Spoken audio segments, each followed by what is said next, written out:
What's up guys? It's me Kaloy. So in today's video, magbabalik tayo ulit ng silencer.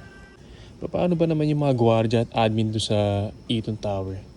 Masyado nang nirereklamo tong tambucho natin. Lagi daw maingay. Hindi na bumubomba doon. Given talaga yun na pagpaakit na, pagpauwi, talaga kailangan pumiga kasi syempre, pataas yun pataas yung parking nila. Hindi ko alam kung naiintindihan ba ng mga gwardiya na yun kung indifference ng big bike engine at yung small displacement lang na scooter or either underbone. Palit na ako ng Leo Vince, mas tahimik to. Hindi pa rin siya tumigil talaga. Talagang, alam mo yun, yung palalabasin niya yung kasamaan o ugali mo, talagang iti-trigger ka niya para mabuisit ka. Sagot ba naman ng guard? Wala na daw sila dun. Basta gawa ko ng paraan, kailangan daw bukas, tahimik yung motor ko. Ang hirap maging, alam mo yun, yung magalit kayo mag-react ka kasi palalabasin kayo kung masama Okay, magkakabit ulit tayo ni silencer. And aware ako talagang mas mahina na to pag may silencer to. Ang problema ko kasi dito pag may silencer, parang hindi nakakahinga ng masyado yung motor ko. Tapos yung hatak pa, humihina. Kaya ewan ko ba, magsunod ang mangyari. So una, tanggalin natin to gamit tong alin na number 6. Triggered ako ayoko magsalita na hindi maganda sa kanila, pero alam mo yung walang sense yung mga binibitaw nilang salita na gawang paraan yan, wala na kami dyan, kami napapagalitan na admin. Although given, sige, trabaho niyo yan, trabaho niyong manita, pero hindi nyo kailangan sumagot ng mga ganong pabalang yung walang kwentang response. So after nyan, ito nag-game kasi wala ako ng panghila ng spring. So ang gamit ko, nag-improvise ako ng hanger, yung alambre. So pinanghihila ko yan dyan, kabilaan yan. Ayan hihilahin siya dyan. Hindi ko na mag-video na maayos dahil kailangan ng puwersa talaga dito. So natanggal natin yung exhaust. So kakabit natin dito yung silencer natin. Ayan. Ganyan siya dapat. So ayan guys, nakabit na natin. May silencer na dito sa loob. So ngayon samahan niyo, papasok sa office. Let's go.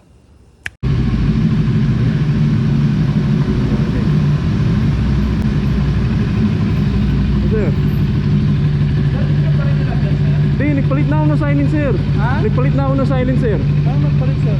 Sa gitna nga, sa gitna. Tingnan mo, may harang yan. Sir, wala pa rin ang palit yan sir Sir, may silencer nga yan. Pag inilaw sa gitna, nasa gitna ng tambucho, tingnan nyo. Meron yan may para yan. Ha? Hindi pa rin sinasabihan na kakapon, sinabihan ng kakapon. Sir, ganyan talaga tunog niyan. Anong gagawin natin? Big bike to Hindi dapat sir magsusulog. Dito sa labas sir. Ganun din yan sir ganun din magiging tunog niyan Ganun magawa yun sir, kasi kino-concern kami. Sir, mahina na yung cooper kahapon. Mas mahina na to. Hindi nyo napansin? Ano tayo magawa yun sir? Hindi sir, hindi pwedeng wala magawa dahil pumapasok ko dito. Wala makakapasok sir ang maingay sir Ha? Kino-concern yung motor mo Sir, mas mahina na nga yung tunog ngayon. Hindi mo napansin? Magawa yun sir, kasi kami ang pinagagalito ng admin. Sir, hindi naman ako bumubomba sa loob Anong mahingay dun? Ano tayo magawa yun sir? Hindi, anong gagawin ko? Lagyan mo ng pusal yan sir. May pusal, sir, may pusal nga yan sa loob. Hindi nyo ba nakikita yung pusal dyan sa gitna? Ito mo lagyan sir Ganun nga din sir ang tunog doon kahit wala. Wala tayong magawa yun sir. Sir, hindi yung pwedeng wala magawa kasi nag-effort na ako kumuha ng pusal Hindi pwedeng wala magawa. May pasok. Lagyan mo ng pusal dyan Sir, may pusal na nga dyan sa loob. Nasa loob. Mas importante yan, nasa loob kaysa sa labas. Ganun sir, paghanap ko muna ng parking mo sir. Ay, hindi pwede sir, kasi magbabayad na naman ako sa Robinson. Ang parking mo sir, kami ang pagagalitan sir. Hindi pwede yun sir, kasi dito ako nagtatrabaho Ay nagawa yun sir, yung policy ng admin yun Sir, di naman kasi maingay na to Hindi na yung ganito. Dapat yung sir, nilagyan mo lang. Ito lang sir, sinabihan nga namin sir. Sir, may pusal nga. Napakita ko yung video sir, binidyo ko pa. Nakita mo yung kamang kahapon Gusto namin ko sa'yo kahapon. Ano? Yung may pusal dito na goma. Sir, saan ako bibili nun sir? Pag o-order pa ako nun, di man agad darating yun. Sir, Hindi naman agad darating yun. Hindi agad darating yun kahit umorder ako kahapon. di ba last week pa lang sinabihan ka na namin? Sir, may pusal nga kasi to. Kasi ayaw yung... Sir, lahat na maingay sir, tsaka kahit kasama nga yung big bike dyan, basta maingay. hindi pwede big bike dito kung ganun. Yun sir. Ay, grabe naman pala dito kung ganun. No, ayun no, nilagyan ko na ng busal kahapon yan no. Oh, ayun no, binidyoan ko pa. Oh, doon ang busal niyan, sir. Hindi talaga sa dulo, hindi nilalagay. Saan nilagay niya, sir? Kasi doon sa loob, sir. Ganun din no. Kung dito sa labas, sir, mas haga-hanagan yung ano niya, yung tunog dyan. Malilate na kasi sa trabaho. Hindi, Last pa lang sir, sinabihan ka na namin. sir, nagpusal na nga ako eh. Hindi pa rin kayo nakontento Kaya eh. sir, yun ang gusto namin sir. Kasi yun ang rason namin para dun sa atin. Pinipilip nila yung goma sa harap eh. Hindi naman pwede agad yun eh. Sir, anong oras na po? Alas 6 pasok ko, late na ako.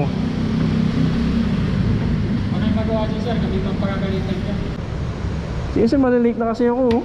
Anong oras na rin oh? Dapat. Sige, basta mo ka sir, wala. Basta bukas, sir, dapat meron yan. May makikita sa labas ba, sir, yung ano. So kung maingay pa rin bukas sir, wala tayong magagawa na dun ha. Sabi busal lang sir.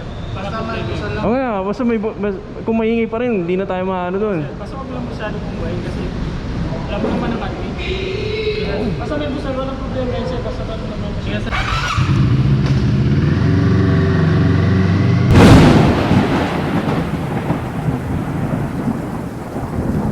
Kaya kagabi, nagpalit na ako ulit ng tambucho. Gamit ko yung stock pipe dati ni Jeff.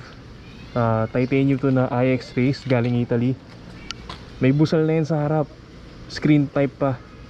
May busal pa dito sa loob. Ewan ko na lang kung magreklamo pa yung mga gwardiya na yun. Buksan natin.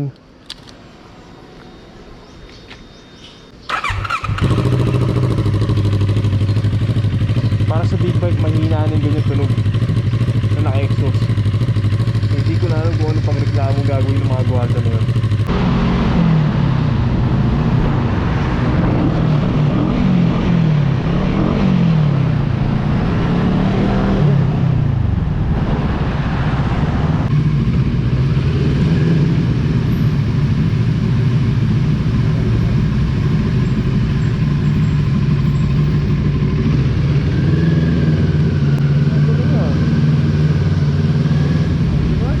Dapat pasok ko eh, pag ibang gwardiya eh.